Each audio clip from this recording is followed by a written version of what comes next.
Hoy vamos a poner la lupa sobre esa compleja red de milicias chiíes que son aliadas de Irán, el conocido como Eje de la Resistencia. Vamos a desgranar quiénes son, qué músculo militar tienen de verdad en el conflicto que se vive ahora mismo en la región y por qué, a pesar de los duros golpes que han recibido, siguen siendo una pieza fundamental en el tablero de Oriente Próximo. Oriente Próximo contiene el aliento. La verdad es que esta frase lo clava. Describe a la perfección el momento actual. La región entera está, como quien dice, en vilo, al borde de una posible guerra de desgaste entre Estados Unidos e Israel por un lado e Irán y sus socios por el otro. La tensión se puede cortar, y aunque estas milicias proiraníes están más débiles que antes, la amenaza para la estabilidad, sigue muy presente. Para entender bien la situación, lo mejor es imaginárselo como un tablero de ajedrez. En una esquina del tablero tenemos a la Reina Blanca, la imponente presencia militar de Estados Unidos, y en la otra a la Reina Negra con todos sus peones. Esa es la respuesta de Irán, el llamado Eje de la Resistencia, que no es otra cosa que su red de milicias aliadas. Vamos a poner las fuerzas en perspectiva para hacernos una idea. Estados Unidos tiene desplegados entre 40.000 y 50.000 soldados, y cuenta además con el apoyo de bases en el Golfo y, claro, el poderío de sus portaaviones. La estrategia de Irán es totalmente distinta. Es lo que se conoce como guerra asimétrica. O sea, en lugar de un ejército convencional, lo que hace es usar su capacidad para activar a sus milicias aliadas en puntos que son clave, como Yemen, Líbano o Irak. Utilizan tácticas no convencionales para intentar contrarrestar una fuerza que, sobre el papel, es muy superior.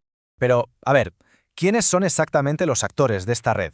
Vamos a analizar una por una las tres milicias más importantes de este eje de la resistencia, para entender de verdad su poder real y qué papel juegan en la estrategia global de Irán. Empezamos en Yemen, con los hutíes. Y ojo, porque en los últimos tiempos se han convertido en el activo más valioso de Irán. ¿La razón?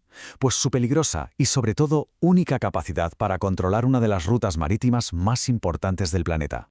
Para que nos hagamos una idea de su magnitud, basta con dar una cifra. Según la ONU, su brazo armado, que se llama Ansar Allah, podría tener hasta 300.000 combatientes. Es una fuerza masiva y además muy curtida en años y años de guerra. ¿Pero quiénes son exactamente? Pues son militantes islamistas, con raíces en la rama chií del Islam, que llevan casi 20 años en guerra contra el gobierno de Yemen.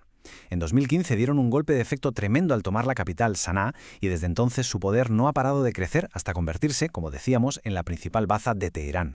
Y aquí está la clave de su importancia. Como señala muy bien la experta Laura Silvia Battaglia, son la única milicia de toda esta red con capacidad demostrada para atacar en el mar. Y lo han hecho contra buques de guerra, petroleros, barcos comerciales, lo que les da un poder para trastocar el comercio global que es sencillamente inmenso. Venga, pues pasamos ahora al Líbano, para hablar de Hezbolá. Durante años les consideró la milicia más poderosa de toda la región. Un auténtico gigante. Sin embargo, su situación ha cambiado radicalmente en los últimos tiempos. Un poco de historia. Hezbolá nació en 1982 para luchar contra la ocupación israelí del Líbano. Con el apoyo y el dinero de Irán creció hasta convertirse en una especie de Estado dentro del Estado libanés. Aunque ha sufrido golpes muy duros, todavía conserva un arsenal muy importante de cohetes y drones, con capacidad para alcanzar cualquier punto de Israel. Sin embargo, las pérdidas que ha sufrido últimamente han sido devastadoras. La campaña militar de Israel decapitó por completo su cúpula con la muerte de su líder histórico, Hassan Nasrallah. Han perdido más de 5.000 combatientes y se calcula que el 70% de su arsenal ha sido destruido. Y para colmo, su nuevo liderazgo se ve como mucho más sumiso y subordinado directamente a Teherán. Y ahora nos movemos a Irak. Aquí nos encontramos a las fuerzas de movilización popular y su principal amenaza se basa en algo muy simple pero, a la vez, muy efectivo: su cercanía, su proximidad a las tropas estadounidenses. Y no hablamos de un grupo pequeño, para nada. Hablamos de una red que, según el Pentágono, agrupa a unos 150.000 hombres. No es una fuerza menor, para nada. Es prácticamente un ejército con muchísima experiencia en combate. Se crearon en 2014 con un objetivo clarísimo: combatir al Estado Islámico. Esa lucha les dio una experiencia de combate brutal. Pero lo más importante es su situación actual. Ya no son solo un grupo armado. Están integradas de forma oficial en el aparato de seguridad de Irak e incluso tienen sus propios representantes políticos en el Parlamento. Su peligro real, el que quita el sueño en Washington, es su capacidad para atacar directamente a los 2.500 marines de Estados Unidos que están desplegados en Irak. Y no solo a ellos, también a bases estratégicas en países vecinos como Qatar o Bahrein. De hecho, es algo que ya han hecho en el pasado, con drones y con cohetes. Bien, ya hemos visto a los actores. Ahora, ¿cuál es la situación general de todo esto? Pues la verdad es que los últimos acontecimientos han dañado muy gravemente la red de Irán. Pero, y esto es fundamental, no han eliminado por completo la amenaza que sigue representando.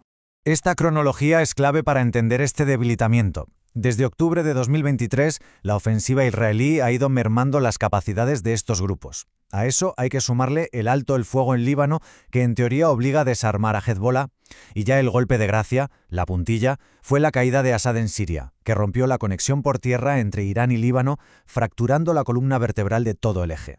Esta cita de Nega Anga lo resume fenomenal. A pesar de que el eje está debilitado, los países del Golfo están muy nerviosos. Saben perfectamente que si al final estalla un conflicto a gran escala, van a ser ellos los que sufran las consecuencias más directas, tanto a nivel económico como social.